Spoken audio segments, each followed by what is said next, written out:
Hello and welcome to this programme from Baillie Gifford, the latest in a series of webinars where we talk to the managers of the business's different investment trusts.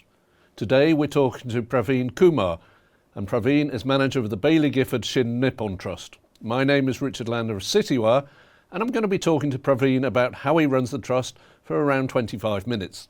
So Praveen, thank you very much for joining us today. How are you? Thanks for having me, Richard.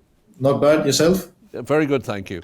So, looking back in the past 3 years, it's been a pretty tough period for you and the trust. So, how would you explain what has happened over that period? So you're absolutely right, Richard. We've endured a pretty torrid last 3 years, especially for Japanese high growth small cap companies. Um, Over the past 3 years, we've had a series of significant headwinds, and unfortunately, these headwinds have come in quick succession, which has meant that there's been absolutely no respite for growth small caps in Japan. I'll give you a few examples of what I mean by headwinds. By far, the biggest headwind has been the currency. Now, as a lot of people know, the Japanese yen versus the US dollar has blown past 150 yen to the dollar, and it just continues to weaken. Now, why that is a headwind is because a weak yen is fantastic news for exporters, for example. And some of the stocks, both at the small and the large cap end of the spectrum, that have done exceptionally well in the last 3 odd years have been these big exporting companies. And if you throw in things like artificial intelligence, electric vehicles, the drive towards renewable energy, all these long-term trends, if you throw all these into the mix, you can easily see why the biggest beneficiaries have been these large exporting type companies, the big automakers, the big semiconductor equipment manufacturers. I mean, you look at their share price; it's incredible. It's just gone through the roof, and more. And these stocks are continuing to attract a lot of capital. So, unfortunately, what that has meant is that there's absolutely no interest at all for Japanese high growth small cap company. That asset class has almost become untouchable. And added to that, there's been another significant headwind has been this entire theme around shareholder returns and corporate governance. So that's again a very, very strong theme. A lot of companies are increasing dividend payments, buying back shares, but these are all very, very traditional ex-growth companies, almost like value stocks. And unfortunately, they've also attracted a huge slug of capital. So fair to say that it's been an absolutely unfavorable backdrop for growth small caps, which, by the way, are continuing to grow their business in terms of sales and profits quite rapidly. Right. Okay. Well, that's given us the background, so thank you for that. Uh, Obviously, you have your beliefs about investing, but also we have the circumstances that you found yourself in. Have you adjusted the portfolio over this 3 year period in response to the changing situation out there? Yes, definitely so. So I would say we have made two big shifts in terms of the structure of the portfolio and also in terms of how we think about idea generation. So I'll take the second point first. So historically, we have completely ignored sectors of the Japanese economy that where we struggle to find kind of growth drivers. So some examples would be areas like utilities, food services. So these are all very, very fragmented, very traditional, really difficult to find growth companies in general in these areas. So historically, we've hardly had any money in these sectors. But what we've done, one of the learnings we've had in the past 3 years is to force ourselves to look a bit harder in these sectors. Because what we've realized is we've been a bit lazy in terms of writing these sectors off. And through that exercise of pushing ourselves to be a bit more, doing a bit more analytical work around these areas, one idea that we came up with, which we actually ended up buying around May this time last year, is a company called SWCC Group. So it's a company that makes electrical wires and cables, but it's a company that's undergoing a big, big turnaround in terms of its profits. The president, who's the first female president in the company's 60, 70-year history, so she's making a lot of changes in terms of focusing on returns, margins, and that's resulted in profits growing by almost 30% in the last year. So this is not a rapid sales growth story, but more a margin expansion story. And since we bought the shares, they've more than doubled.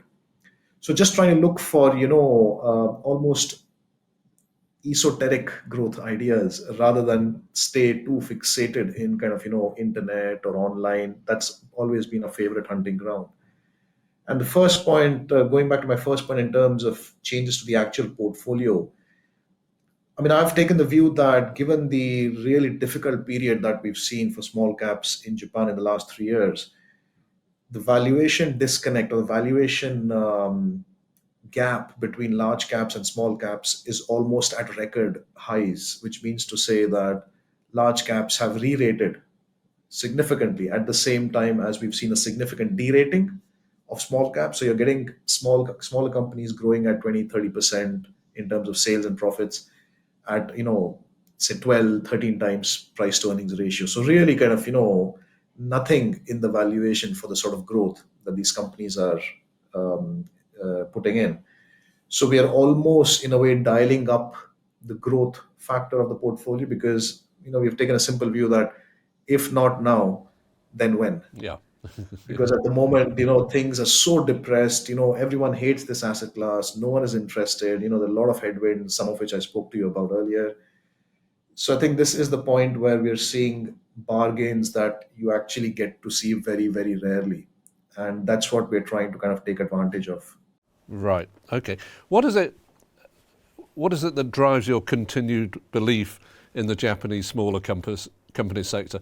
Because it's quite esoteric and quite tight. So, what's its USP for a fund manager like yourself?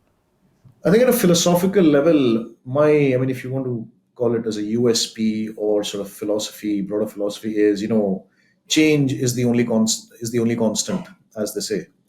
And the Japanese economy, for a variety of reasons, is in dire need of change. And it's my belief that a lot of that change in Japan is being brought about by these dynamic, entrepreneurial, small and medium-sized businesses. Because if you look at the large companies, I mean, these are all international businesses. They hardly generate meaningful sales or profits from the domestic market, which, to be fair, is quite mature. So all of their growth opportunities overseas.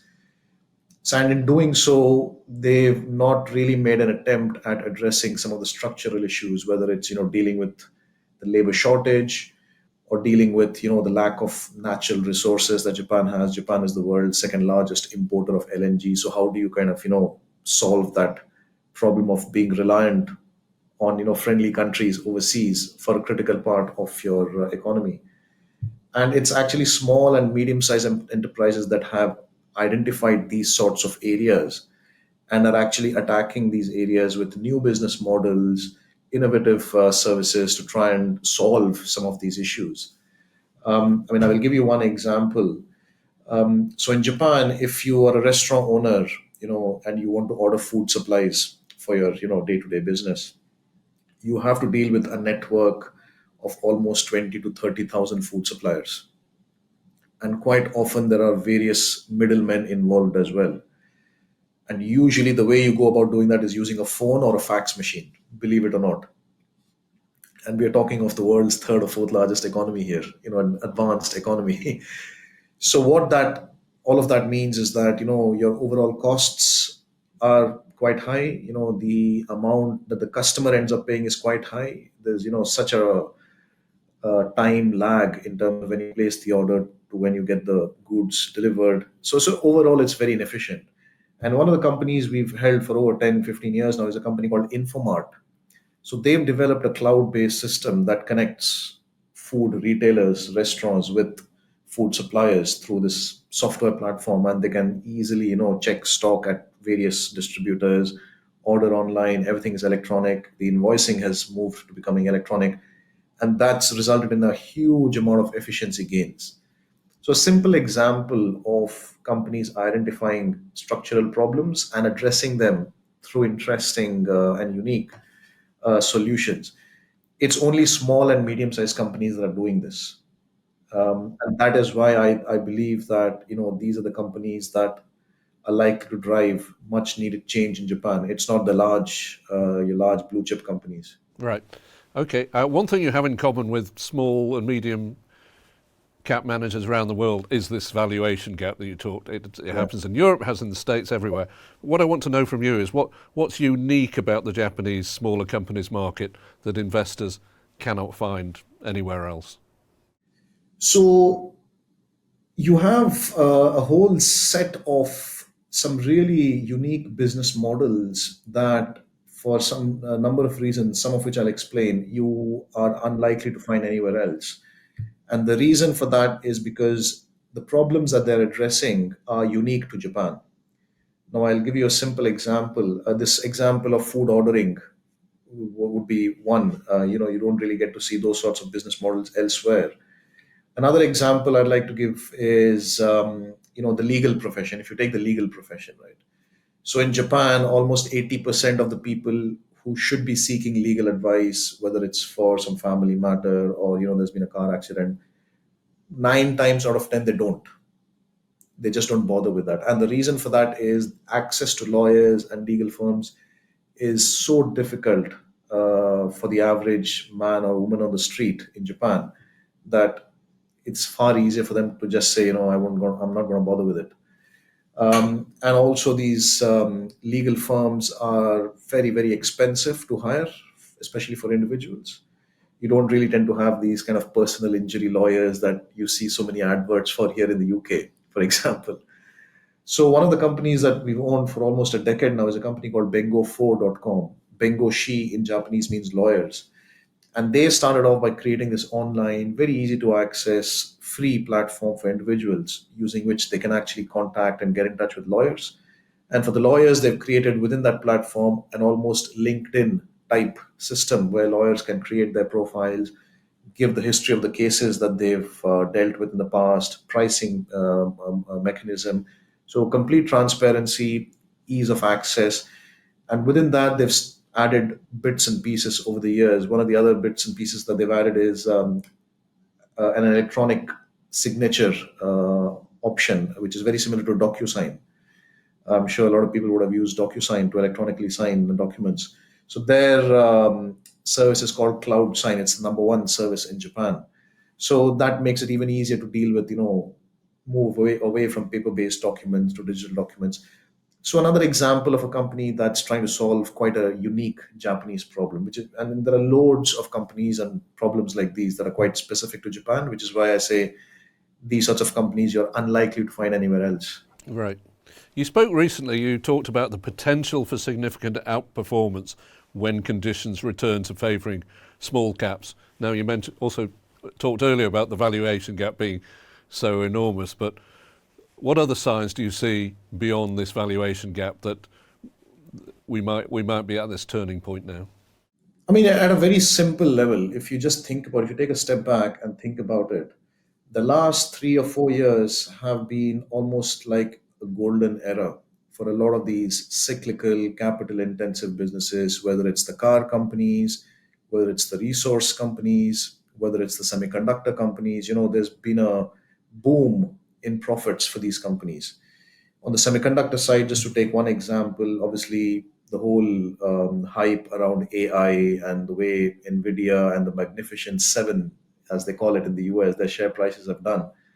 That's kind of spilled over into Japan, and unfortunately, in Japan, we don't have an Nvidia or the equivalent of the Magnificent Seven. So people and the market have basically looked for the second best option, and they've zeroed in onto these big semiconductor equipment manufacturers like Tokyo Electron or Advantest, which is a big testing company. So their share prices have gone through the roof as earnings have grown quite a bit. But it's simply, the law of large numbers. These companies are very, very traditional cyclical. They can't keep growing at 30%, 40% year in and year out. And we're already seeing that. Toyota, for instance, that recorded, that hit record profits in the highest in its history almost recently. The forecast for next year is a sharp fall off in profits, but the valuation is still anchored to backward looking profits, if you see what I mean. So I think it's simply a case of the elevated valuation levels and almost the earnings normalization or almost an earnings down cycle for these large cap blue chip exporting type companies that I think will cause investors or should cause investors to take a step back and reassess the investment merit of these companies. They've to me it almost feels like they've done their stuff. They've gone up, but from here it's going to be really, really difficult to see them growing at those rates. On the other hand, if you look at the small and medium sized companies, because of the nature of the business, they're not capital heavy, they don't have factories, these are all very, very scalable businesses. They can keep growing at 20, 30, 40% year in and year out for a very long period of time. Also, because they're targeting these large markets where those specific problems persist. And they are on very, very low valuations at the moment, which is with the valuation gap that I was mentioning. Right. So, at a very simple level, a reappraisal of where we are in the cycle as far as large cap, currency sensitive companies are concerned, versus where how far the small caps have been derated and how quickly they're continuing to grow. I think that should turn the headwind into a tailwind almost. Right. But yeah, just to jump in there, I mean, are we talking about companies on single figures PEs and obvious bargains? And you mentioned the weight of money going elsewhere, but is there not the coverage in the Japanese market that investors should be finding these bargains and ready to jump in? I mean, absolutely. And I think the problem is in the last 3 or 4 years, what we've seen, it's for investors in general, it's been a pretty easy game to play. So basically, you've got some two, three big themes in Japan and globally. So if you talk about Japan, it's the theme around shareholder returns, corporate governance. It's a theme around a lot of activist investors getting involved in companies in Japan. If you talk about global themes, it's been mostly around AI, electric vehicles. It's been about, chip manufacturing. So these are all, it's been quite easy for people to kind of chase these themes and invest in a very narrow set of companies that are the big beneficiaries of this theme, right? Whether it's Toyota or, Tokyo Electron or these big semi manufacturers. The problem now they're likely to face is that, the realities of life eventually have seem to have caught up with these companies because the future isn't looking as rosy as the last 3 years for these companies. So I think the problem has been that people have not really taken the effort or even that wee bit of interest to look at what's happening in the small cap world. And there's quite a lot of exciting stuff happening in the small cap world. So I think once when investor interest returns to the space, you could see a pretty sharp bounce back.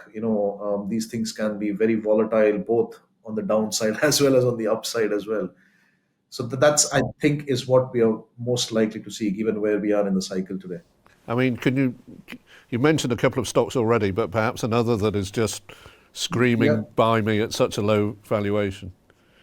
Yeah, I mean, so a couple of ideas, couple of stocks that we own in the portfolio. One is called GA Technologies, which is an online AI fueled real estate company. So it's automating the entire value chain of buying and selling a property. And they mainly deal with investment and rental property. So really phenomenal business. It's already got over $1 billion of sales. It's actually profitable and margins are expanding. And it's on something like zero point 0.4 or zero point 0.5 times price to sales. Now that's exactly the multiple that you saw, say the Japanese regional banks trading on a few years ago. So this is an extreme level of valuation for a company that's only in 8 or 9 years since its founding has breached the $1 billion sales mark, and it's quite unusual to see a company scale so quickly, and it's making profits and margins are expanding. So one example of a fast growing business trading at valuations as if it was a value stock, right? Another example, I'll give you a company called Oisix, which is like the Hello Fresh of Japan.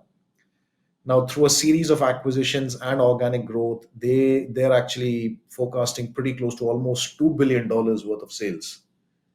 And again, it's a very profitable company. Margins are expanding. They're forecasting significant profit growth. I think of the order of 40 to 50% for the next year. And the price to sales multiple on this stock is again below zero point 0.5 times. I think it's something like zero point 0.3. So it seems to me like the market's pricing this as if it's going to go bust, Right. which isn't the case at all. So hopefully these two examples, and there are loads more across the portfolio and across sectors, that to me almost indicate that, you know, there is absolutely no interest at all in these companies at the moment, because these themes that I spoke about earlier have been so strong and people have found it easy to make money from these themes. All right. You've mentioned several things here, whether it's real estate or food ordering. These were problems that the West seemed to have digitalized 5, 10 years ago. And those of us of a certain age can remember Japan as a digital leader and a leader in all forms of technology. What went wrong that it's now only developing these products to solve these problems? So I would say nothing has actually gone wrong. I think the way people have understood Japan has not been entirely accurate. So when you what you say is absolutely right, that Japan has been, and in some respects is, today a leader in certain aspects of technology. But I think you've got to be, there's a bit of a nuance here. When you say technology, you've got hardware and software. What Japan has been really good at has been on the hardware side, and that remains true even today. Whether you look at the manufacturing sector, semiconductor sector, or the car sector, I think where Japan has always, even if you go back 20, 30 years from today, Japan has always had a big gap when it comes to software, which is why you don't really have these big, there's no Microsoft like company from Japan, there's no Amazon from Japan. So software has been Japan's Achilles heel almost. And that's the gap that a lot of these small and medium sized companies are looking to fill.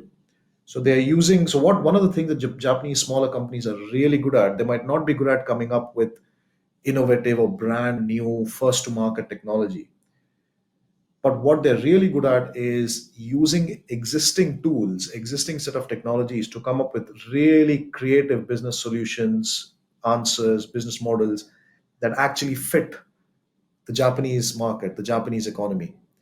And I think this focus on the domestic market, I think a lot of people mentally underappreciate how significant the growth opportunities are within Japan. I mean, the moment you say this is a Japan focused company, doesn't have any overseas sales, people almost start applying some sort of a mental discount, saying, oh, this should not trade at a higher valuation, etc. But if you simply look at fundamentals, at how fast a company is growing, I mean, the growth rates that a lot of the companies in our portfolio be comparable to a similar company in the US.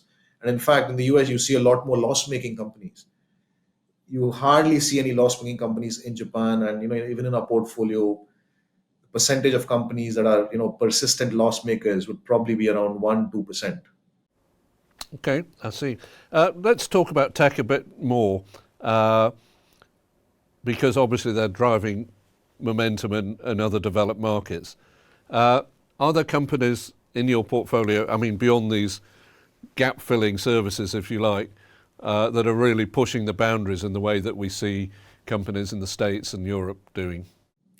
Yes, so we run a fairly diversified portfolio of 73, 74 odd stocks. And, our favorite hunting ground has been these types of online, software type businesses. But we also have a fair few manufacturing businesses, mostly on the semiconductor equipment side as well. So if you talk about companies that are really pushing the boundaries, you can, talk about hardware companies and software companies again. On the software side, companies like Bengoshi, the lawyer's business company, or the food ordering company. Another business we own is a company called Appier, which is, interestingly, it's a Taiwanese company that happens to be listed in Japan. So it's run by a Taiwanese husband and wife team. And it's an AI company that offers 4 or 5 set of AI products that help retailers increase their customer retention, increase the lifetime value of customers. Basically, helps them generate more and more sales. And the more sales they generate, the more money this company makes. So really clever business model. And that's been growing at 30, 35% and is profitable, and margins are expanding as well. On the hardware side, we have companies like Jeol, so Jeol.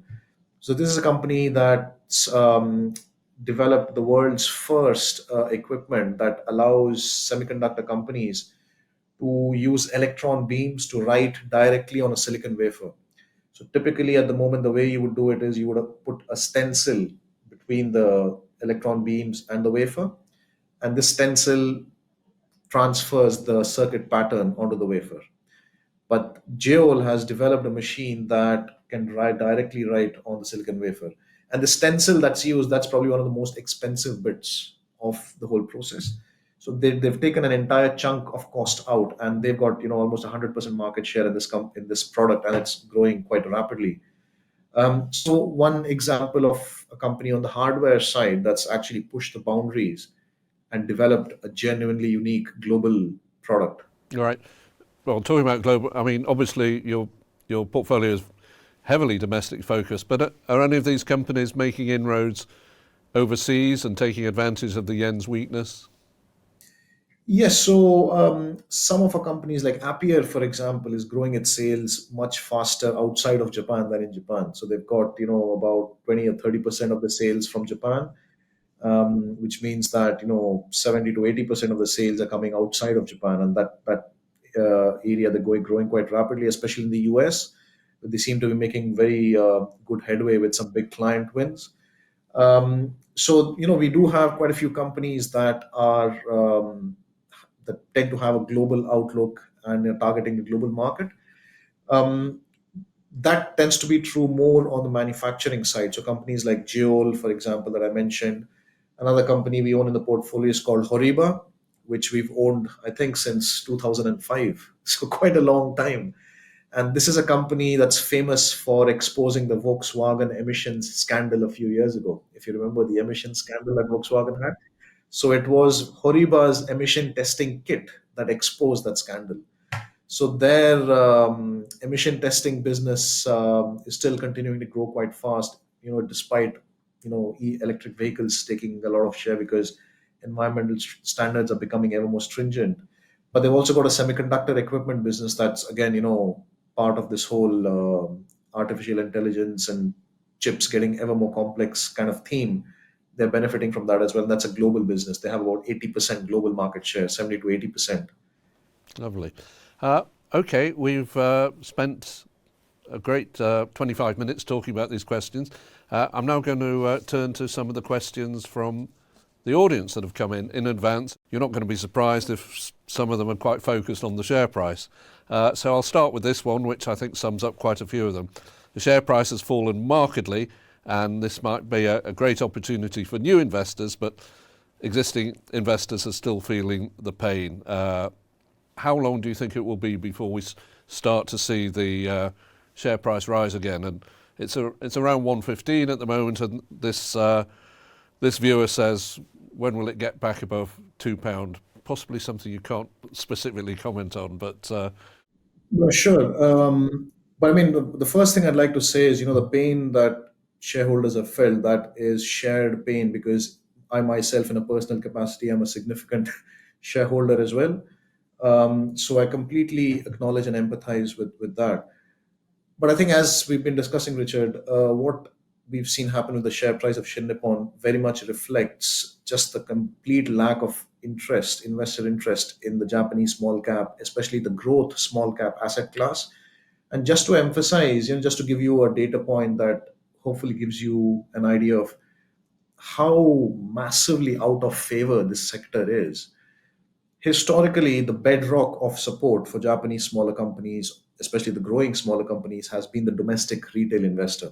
They've, come what may, they've always provided a certain level of support for these companies, whether it's IPOs or, buying these stocks, etc. Based on the Tokyo Stock Exchange data, every single month in 2023, that's every single month of last year, domestic retail investors, cash based investors have been net sellers, which gives you an idea that even the last bastion of support for this asset class has fallen.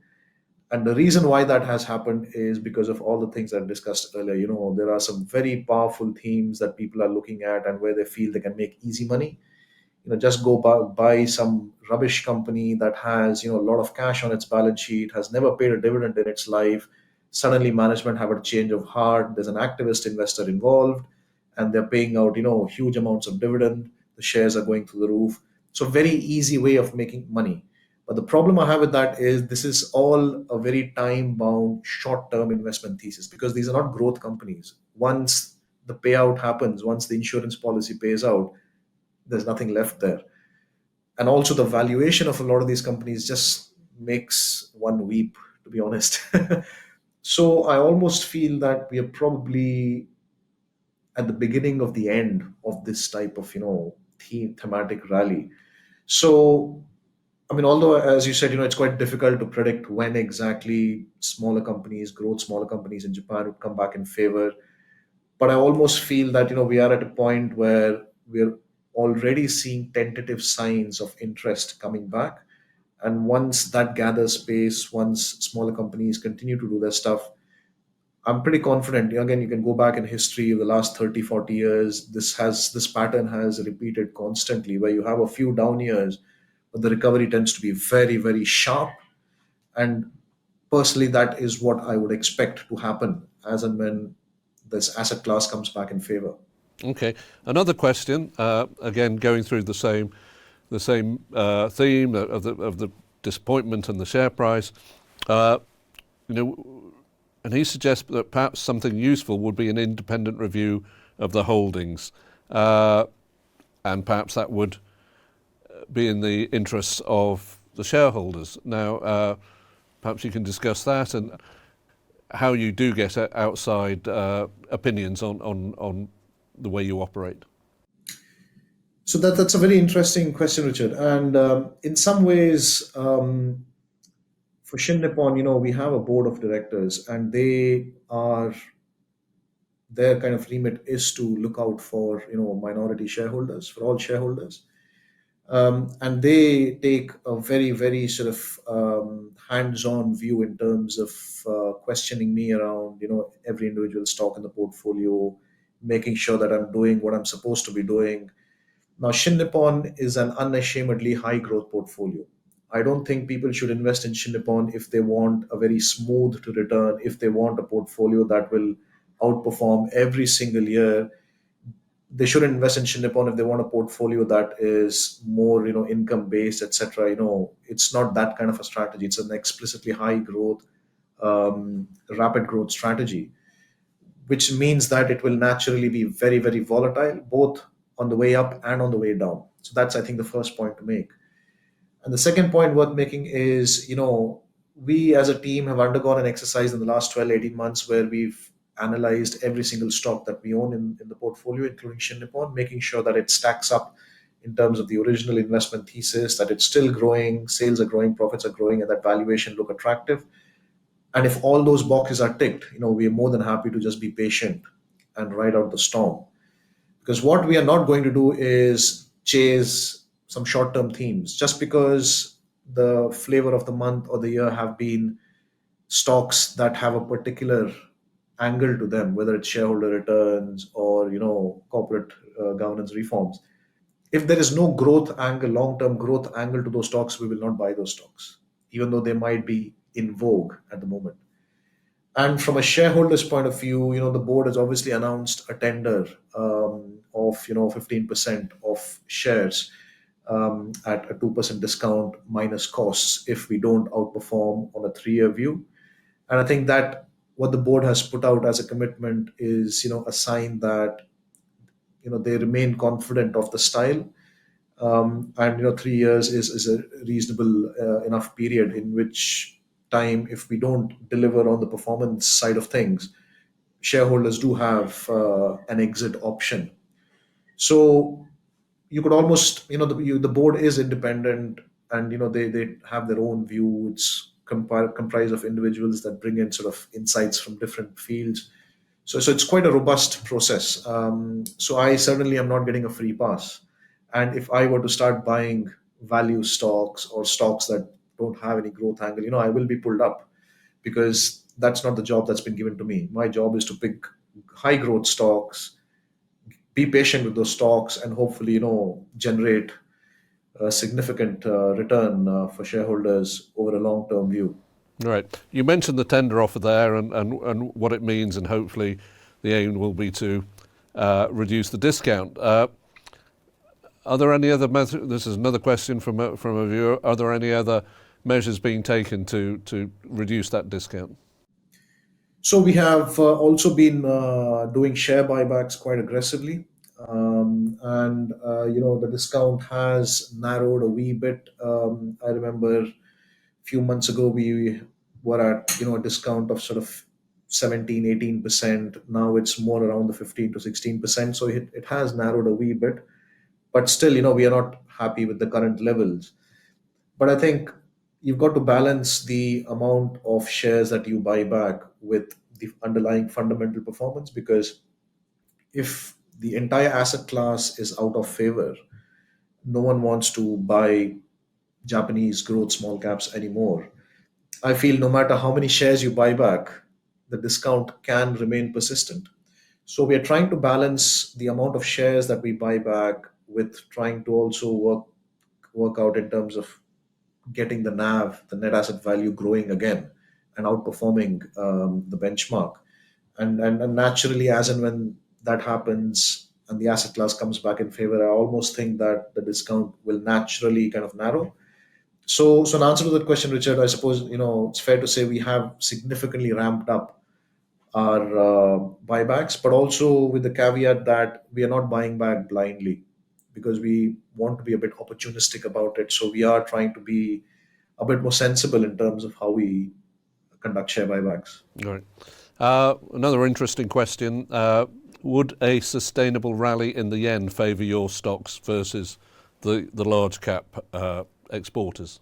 So historically, if you go back, say, the last 30, 35 years, growth small caps and especially strategies focused more on the domestic market have generally done exceptionally well in a strong yen environment. So in answer to your question, yes, if history is any guide, a strong yen environment, if the yen starts to outperform, that should be hugely positive for the more domestic focused stocks, for the more smaller oriented, smaller size stocks. And in terms of revenue, Shin Nippon's the percentage of stocks held in Shin Nippon that generate, over three-quarters of their sales from the domestic market is something of the order of 60 to 70%. So a significant chunk of Shin Nippon's portfolio is quite domestic focused. So as I said at the beginning of this webinar, Richard, the weak yen has been, a significant headwind. But again, another example of how this headwind could potentially turn into a tailwind if we start to see the yen moving the other way. So yes, that should definitely help. Right. I mean, on the same subject of currency, do you hedge the trusts? No, we don't. You don't. Okay, so I think the view that we've taken is we don't have any expertise in predicting which way the currency would move, and we've just taken the view that over the long run, it usually comes out in the wash. So we don't tend to do any hedging. right. Okay, stick to stocks, not to currencies. Yeah. That's fair enough. Another question that's come in is about the way Japanese companies look after shareholders, because traditionally it's not something that's been their primary consideration. Are they getting better at this now? Definitely, they're getting better, and they're getting way better than what people had expected.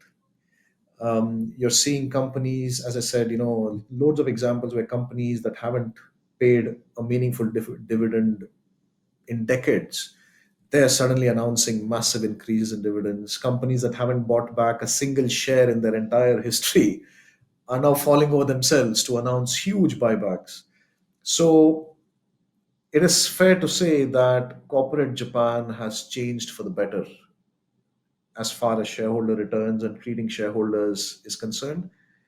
Now, unfortunately, whilst that's been good for the broader Japanese corporate sector, it's not been helpful for the smaller, high growth Japanese businesses, because the kind of small cap growth companies that we invest in, they don't tend to have these problems. They're already starting off at a much higher level of corporate governance, where they are able to pay dividends. They're generally quite generous, but these are all quite immature companies in general that we invest in, so they don't have any dividend payments. They have very small boards with really experienced people, people with relevant experience. So they're already starting off at a much better place compared to a lot of these other traditional companies. So in a perverse kind of a way, because these types of shareholder improvement stories have been getting all the attention, they sucked a lot of capital from these smaller companies, which is why we've seen such a lot of weakness in the share prices. Excellent. Couple more questions. One's focusing on technology, and you spoke of some of the interesting tech companies there, but this question is more about Asia as a continent. Has China replaced Japan as Asia's technology leader?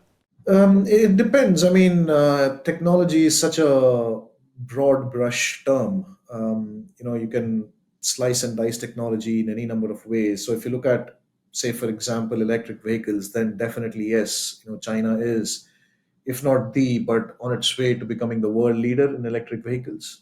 They've developed a phenomenal supply chain around that. If you talk about renewables, then that is another area where, if not already, then China is definitely, in my view at least, going to be the world number one. And again, they've developed a very, very sophisticated ecosystem supply chain around renewable energy. But if you drill down further in terms of equipment manufacturers, semiconductor manufacturing, I mean, that's an area where the Japanese are still holding their own. Some of the Japanese semiconductor equipment manufacturers have almost global monopolies. And the problem is, because these companies operate behind the scenes, supplying some critical bits of kit, their names don't often come up. So a lot of people, even in Japan, interestingly, haven't really heard of these companies. So yeah, it depends on, when you say technology, what sort of technology you're talking about. But generally, there are pockets where the Japanese companies are still dominating at a global level.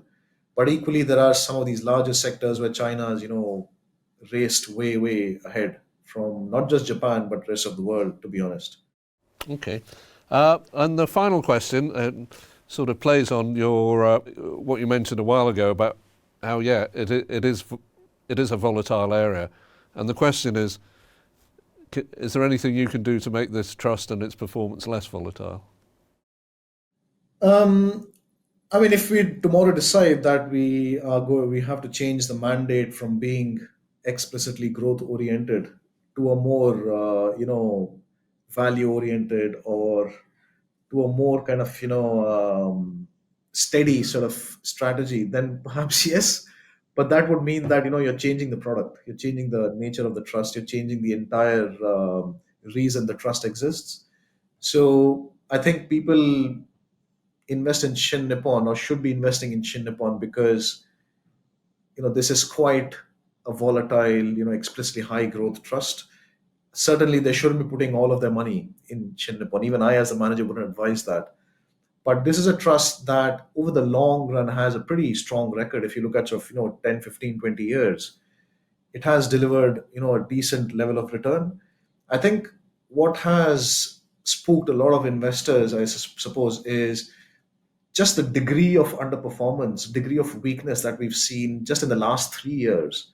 That's more than wiped away a lot of the long term strong performance as well. So, just to remind viewers and investors that Shin Nippon has not been a serial underperformer.